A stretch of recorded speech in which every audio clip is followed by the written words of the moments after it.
Hey, welcome to the One Piece at a Time Distilling Institute with your host, the alchemist of Indiana's Black Forest, Alan Bishop. Hey, this channel is all about home distilling and legal distilling. If you've got questions, reach out to us in the comments below, social media, or via bishopshomegrown@gmail.com. And don't forget to check out thealchemistcabinet.com. Hey guys, what's up? Back again with the One Piece at a Time Distilling Institute and this marathon question answering session. So, message here that I had missed at one point in time from JJ Jackson, who says, so I just took a drink for the first time in a month of my spirits and commercial as well. Fuck. Are my taste buds raw? I have heard of clearing your palate out, but this feels like, whoa. Any suggestions? I was literally just trying to be more healthy and more objective about the spirits I was making compared to commercial, but now I fear my shit is confused. Listen, brother, I have a continuous existential crisis where I have imposter syndrome, and there are days that I think that everything I make is trash, right? And there's no amount of people tasting those things and telling me otherwise that will fix my issue on a personal level. That being said, I've been laying off drinking quite a bit lately too, and you need that. Obviously it's healthy to lay off of it some, right? And to imbibe responsibly and to not kill yourself with spirits, especially if you're in this industry or you're even a home distiller. It's very easy to fall down that rabbit hole, and a lot of people, man, they don't come back out of it, and that ain't good for you. It ain't good for your family. It ain't good for your friends, your brothers, your sisters, etc.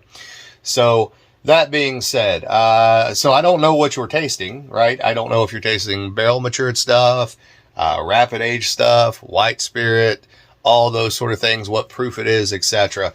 I just today poured me a glass of some white spirit based off of moonshine Mike Stallings, St. Sparrow's mash bill with sunflowers, etc. And it was good, but it was hot. It was hot because I reset my palate. It was sitting at about 105 proof, so the proof is fairly high on it. It just takes a little while to adjust, right? I mean, you can have the same exact experience if you haven't... if you're used to eating spicy food, lay off that for a month and go back to it. And I guarantee you'll be like, damn, that's way hotter than I remember it being. Because you reset, you get used to whatever your daily or weekly routine is. And if you're not in that daily and weekly routine all the time and you step back out of it, does it give clarity? It absolutely gives clarity. Can it be a shock to the system? As you just found out, it can be. The other part of that is, if it's white spirits, there's a good chance that it's going to be a little hotter. It's going to be a little more aggressive. It's going to be a little more grain forward. It's going to be a little more ethanol forward, right? Versus a barrel spirit where you've had that maturation time, you've had that esterification period, you have a little bit of sugar in there, etc. That's going to change things up for you pretty dramatically as far as the way that you're tasting things, right? Always remember too, it's hard to compare what you're making at home oftentimes to a well-made commercial spirit. Now, I'm not talking run-of-the-mill average commercial spirit. I'm talking like really good craft distilled spirit and or really good, very well-renowned high-end spirit, right? There's always going to be a learning curve. There's always going to be differentiation. You don't have the same equipment, same filtration, etc. that they have. So that can knock you around a little bit too.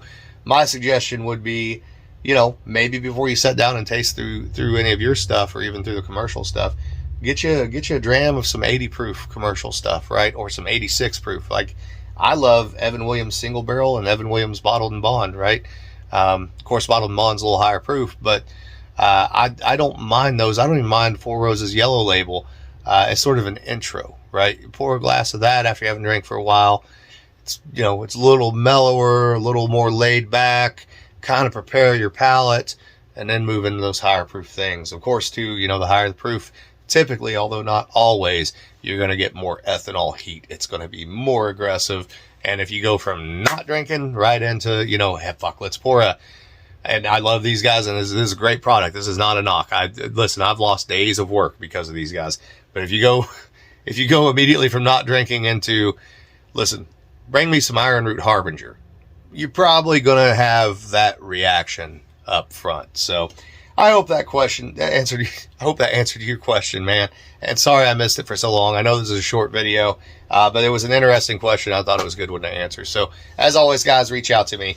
thealchemistcabinet.com, social media, bishopshomegrown@gmail.com, comments below on YouTube. If you have any questions, comments, or concerns, and please support us via the warehouse store on thealchemistcabinet.com.